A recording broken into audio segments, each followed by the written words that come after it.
Welcome back to Session 0, where I discuss Dungeon World every Wednesday. In today's Monster Talk, I'll tackle a monster requested and seconded by my subscribers. Stay a while and listen as I discuss the Lich.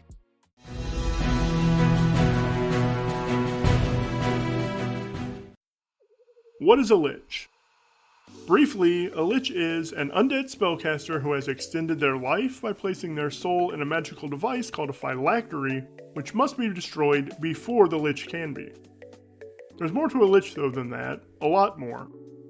There's also some variation in the definition, which affects what we might call a Lich. It's beyond the scope of this video, but I'd argue that if we bend the quote-unquote rules a bit, we'd find 2 or 3 Liches which have dominated pop culture for quite some time.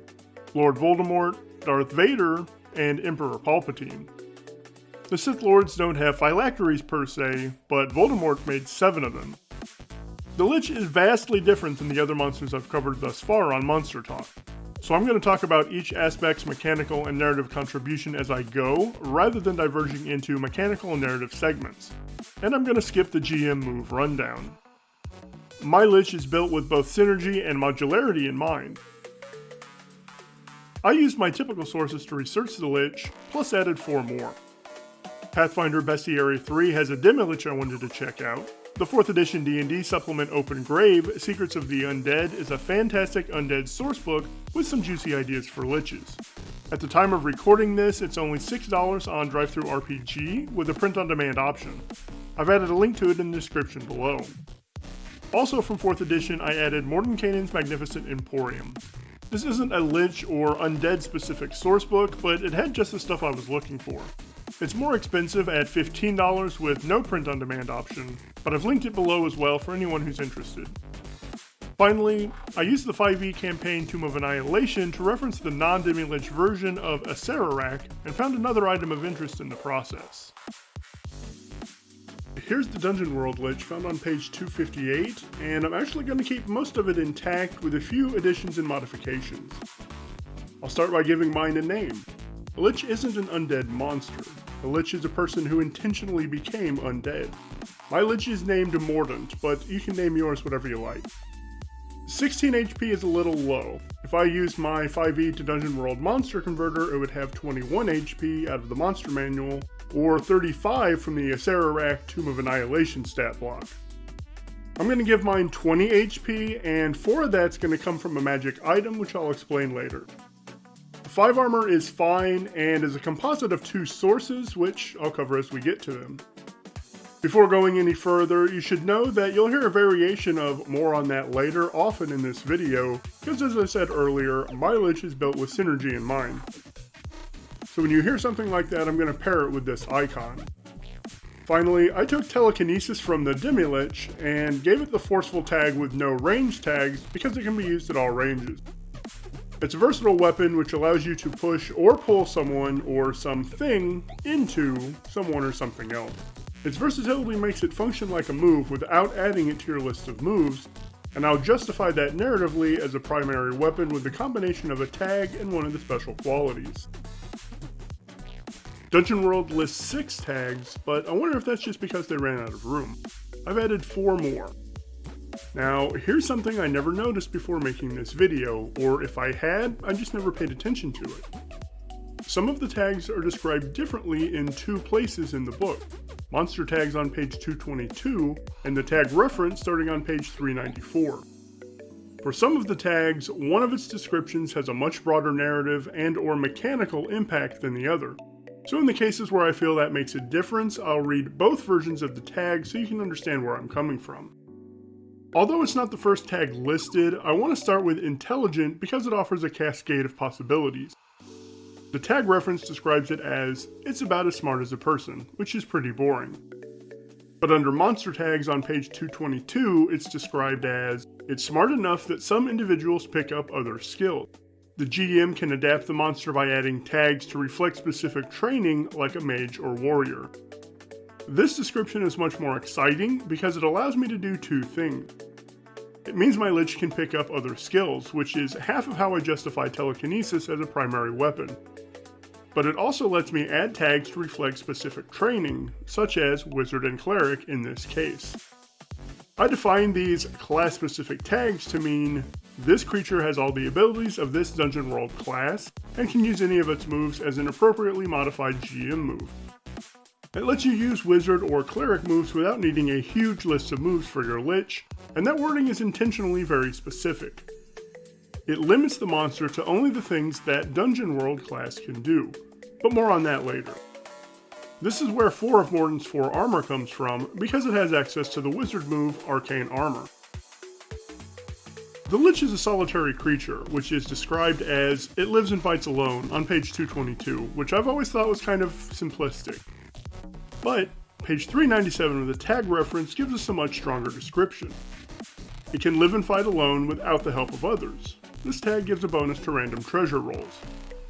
Now, that second sentence is mechanical, but it also has some narrative implication, as it models something 5e says about its liches. More importantly, the inclusion of a single word makes this description much more robust than the first. It can live and fight alone without the help of others. It can, but it won't. It also has access to perfect summons, so it'll always have subordinates to help out. Summoned monsters won't be the Lich's only allies either. A Lich will have all manner of people and creatures under its thumb, and not all of them will even know that they're a subordinate. This move will often be used off-screen and can result in some fun narrative. A Lich might reward a follower with a powerful item, which the party will get if they defeat that follower. Or, a Lich might punish a follower for being captured, so that when the party comes to interrogate them, they find a corpse which is harder but not impossible to extract information from. The Lich can live and fight alone, but it won't for another reason too. It's cautious. Page 222 defines cautious as, it prizes survival over aggression, which makes me think it'll just turtle up. But the tag reference defines it as, it prefers the defensive and will avoid a fight unless it is sure to win. I think a Lich is absolutely sure it will win, partly because it has access to every wizard and cleric spell, and partly because, well, more on that later. A Lich is also, and importantly, devious. Both descriptions are basically saying the same thing here, which is its main danger lies outside of combat. This makes the Lich a schemer and planner, one that has been preparing schemes and plans for a long time. Possibly a very long time. The Lich is magical, although neither of the descriptions in the book say what that actually means aside from it's beyond the laws of nature. Because the tag is so vague, I'll dip into the D&D bag and say that it means only magic weapons will harm them. That's probably not too big an ask though, because a party ready to take on a Lich will surely have picked up some magic items on the way. As the GM being a fan of the characters, make sure they do. The Lich is a construct, which is made, not born. Narratively, I think the process of becoming a Lich might require them to create a new body. But even if you don't want that as part of your Lich lore, I can imagine the Lich needing to replace its body every couple centuries. A Lich is definitely a hoarder, but again, there are 2 definitions for what this means. Page 22 says it almost certainly has treasure. Yawn. But the description in the tag reference is much more exciting. It collects valuable things. This tag also gives a bonus to random treasure rolls. It has that mechanical bit about random treasure rolls again, but that just further reinforces the same thing that the solitary tag did. I promise I'll explain that when I get to the moves. More importantly, it collects valuable things. So what is valuable to a Lich? I have one more tag to cover, but I'm going to jump into the Lich's instinct real quick. Dungeon World lists it as to unlive, but I think that's already been accomplished. They've already attained unlife by becoming a Lich. I think at this point in the Lich's existence, they instinctually do everything within their substantial power to maintain their immortality. This permeates everything I've already covered, and pretty much everything that'll follow. It's why they're a construct now, why they're magical, and why they're cautious and devious. It's why they can live and fight alone, but don't. And that's what's valuable to a Lich. They collect the things which help them maintain their immortality. Let's jump back to the last tag, which is one I've created called Aura. Now, if you don't like that I've created a new tag, just use Terrifying, because a Fear Aura is really just the Terrifying tag. It's meant to call for a Defy Danger roll. But the aura tag lets you customize your Lich with a different type of aura. The Liches in Open Grave have several different auras: Fear, Thorns, Shadow, Necromantic, Lure, and Poison, and I'm sure you can think of more as well. You don't even need to decide this right away. You can wait and see what comes up in the fiction before deciding what kind of aura it has. Now let's talk about special qualities. Dungeon World doesn't give the Lich any special qualities, which I think is a missed opportunity. I give it 2, both of which are meant to make any monster much more powerful, so I've made them modular, and gave each of them 2 modular aspects. This lets you customize the Lich even further. The first one is Ancient, and its first aspect is Ancient Knowledge and Practice Skill. An ancient being has forgotten more about the world's history and civilizations than most modern mortals will ever learn. Their skill with any endeavor they work towards far exceeds that of modern practitioners as well, and their works in any field would be of great benefit to others if they didn't selfishly hoard their secrets for themselves. Now, that's some interesting fiction, but it's also incredibly powerful mechanically. For starters, it's the second half of how I justify telekinesis as a primary weapon. The Lich has been practicing that for a very long time. It also synergizes with the intelligent and devious tags, and helps explain why it's a construct. It's been around for a long time and needed to replace its body. But it also affects the class tags, wizard, cleric, etc., which is worded specifically to allow a monster to do anything a Dungeon World class can do.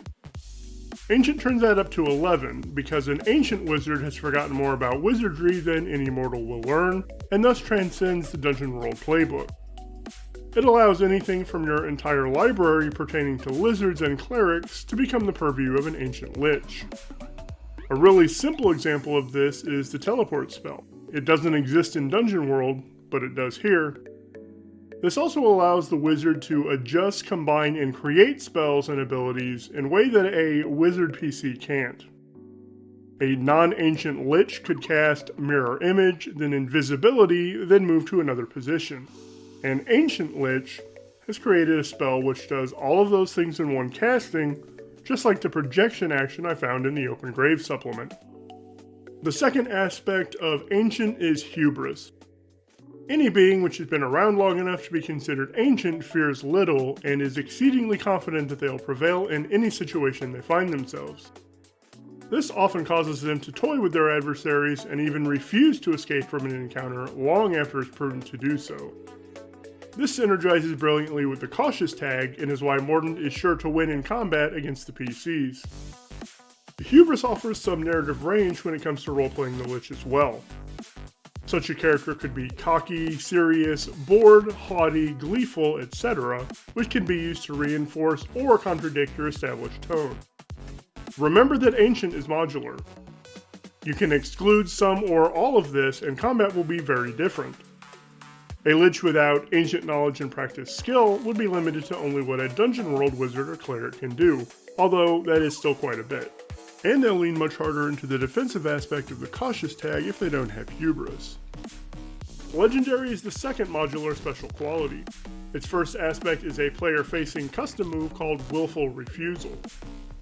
When you succeed at something you're attempting to do in the presence of a legendary foe, the GM may treat the success as a failure, as if you'd rolled a 6- instead. If the GM does so, mark an additional XP, and the GM may not do so against the next 2 successes rolled. It sounds like cheating to deny the players a success roll, but it's actually helping the campaign in my opinion. Number 1, I think failure is more fun, and if something that appears to be a success is turned into a failure, you've created a mystery. The move is player-facing, but that doesn't mean the players have to see it right away. You add mystery by not letting the players know why their 8 roll just failed, and they're marking 2 XP. Number 2, it can't be triggered every time a success is rolled. It's intentionally worded as in the presence of a legendary foe, rather than when you target one, so your Lich must be present to trigger it. Now, this means your Lich can disguise itself and have a very direct influence on the story well before the players even know there is a Lich involved. After all, Senator Palpatine was hiding in plain sight for a long time before he was revealed to be a Sith Lord. And even when the Lich is present, the move has a built-in recharge time, so it won't trigger on every success. This creates a fun moment when the party targets the Lich in its lair, and it happens again. At that point, you can say something like, "For a few moments the Lich's face changes. You know that face. It's Rourke, who you met in the temple when you failed to detect magic on that strange mask." And then you hand them a copy of this move. Once you have handed the players this move, they can try to game it with strategy and tactics because it needs time to recharge. I'm going to try to draw out the refusal. As soon as he uses it, hit him with the strongest stuff you've got. The second aspect of Legendary is home turf. Anytime the GM makes a monster, danger, or location move with a legendary creature which is in its lair, even when off screen, they may make an additional move with that creature. Within the Lich's lair, it will be able to make 2 moves at once, which closes the gap between the number of moves your villain can make and the number of moves a party of 4 or 5 can make. This also lets you follow Willful Refusal in your lair with a second move. Let's say a ranger rolls a 10 on a called shot targeting the Lich's head. The Lich can use Willful Refusal, teleporting right behind the ranger, which gets them out of the path of the arrow, and the ranger into its aura. They can then follow that up with a touch move. Let's talk about touch real quick. Almost all of the Liches I researched had a paralyzing touch, but I worded the move as affect someone with a touch so that you can customize your Lich. Your Lich's touch may cause sleep, charm, poison, a debility. Use your imagination. Just like with the aura tag, you can wait and see what the fiction tells you about what this effect might be. I've made these special qualities modular because they make a monster more powerful. An ancient legendary wizard, and I know of at least one of them which many of you are probably familiar with, has access to a ton of abilities, spells, and moves, and is capable of chaining multiple moves together. They get moves from many sources. They're also going to have access to location moves from their lair. So let's talk about lairs real quick. Even when disguised in plain sight, a Lich will rarely be actually encountered outside of its lair. A final confrontation with a Lich should take place in its lair, which is inside a dungeon. And that dungeon is inside a dangerous and hard to reach region. All of these levels of security work towards using up the character's resources. I actually think a cautious, devious, ancient legendary Lich has multiple lairs. The Lich will be in one, its phylactery will be hidden away in another, and it may have a false lair for itself and its phylactery. Your Lich's lair is another way you can customize them.